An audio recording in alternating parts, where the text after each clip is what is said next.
നമസ്കാരം, ഇത് IBN മലയാളം. മുഖ്യമന്ത്രിയും മന്ത്രിമാരും നവകേരള യാത്രയ്ക്ക് ഉപയോഗിച്ച് വിവാദങ്ങൾക്കിടയാക്കിയ നവകേരള ബസ് കോഴിക്കോട് KSRTC റീജിയണൽ വർക്ക്ഷോപ്പിൽ കട്ടപ്പുറത്ത് പൊടിപിടിച്ച് കിടക്കുന്നു. നവകേരള യാത്രയ്ക്ക് ശേഷം കോഴിക്കോട് ബംഗളൂരു റൂട്ടിൽ ഗരുഡ പ്രീമിയം സർവീസ് നടത്തിയ ബസ്സാണ് അറ്റകുറ്റപ്പണിക്കെന്ന പേരിൽ കട്ടപ്പുറത്ത് കയറ്റി ആരും തിരിഞ്ഞു നോക്കാതെ കിടക്കുന്നത്. സർവീസ് നിർത്തി ജൂലൈ 21-നാണ് AC ബസ് റീജിയണൽ വർക്ക്ഷോപ്പിലേക്ക് മാറ്റിയത്. കോഴിക്കോട് നിന്നാണ് നവകേരള ബസ് സർവീസ് നടത്തുന്നതെങ്കിലും തീരുമാനങ്ങളെല്ലാം എടുക്കുന്നത് തിരുവനന്തപുരം KSRTC ആസ്ഥാനത്ത് നിന്നാണ്. കോടികൾ ചെലവഴിച്ചു വാങ്ങിയ ബസ്സിലെ പ്രധാന സവിശേഷതയായി ഉയർത്തിക്കാട്ടിയ ബാത്റൂം ഒഴിവാക്കി ആ ഭാഗത്തുകൂടി സീറ്റ് ക്രമീകരിക്കുന്നത് അടക്കമുള്ള പ്രവർത്തനങ്ങൾക്കായാണ് ബസ് വർക്ക്ഷോപ്പിലേക്ക് മാറ്റിയിരുന്നതെന്നാണ് വിവരം.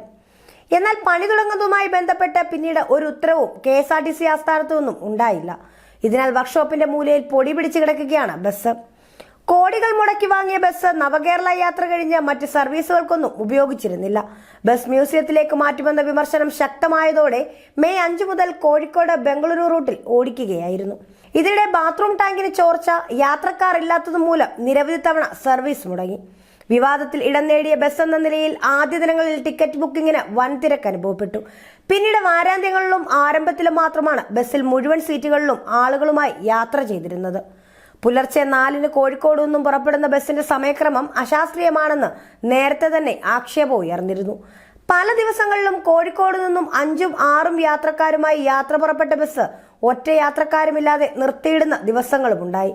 ഇത് വാർത്തയായതോടെ യാത്രക്കാരില്ലെങ്കിലും ബസ് ഓടണമെന്ന് തിരുവനന്തപുരത്തു നിന്നും ED ഓപ്പറേഷൻ കർശന നിർദ്ദേശം നൽകിയിരുന്നു.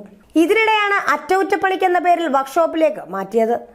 എന്ന് പണി തുടങ്ങുമെന്നോ തിരികെ റോഡിലിറക്കുമോ എന്നോ സംബന്ധിച്ച് KSRTC ഡിപ്പോ അധികൃതർക്കോ വർക്ക്ഷോപ്പ് അധികൃതർക്കോ മറുപടിയില്ല. ബസ് നിരത്തിൽ നിന്നും പിൻവലിക്കാനാണ് കട്ടപ്പുറത്ത് കയറ്റിയിരിക്കുന്നതെന്നും ആരോപണമുണ്ട്.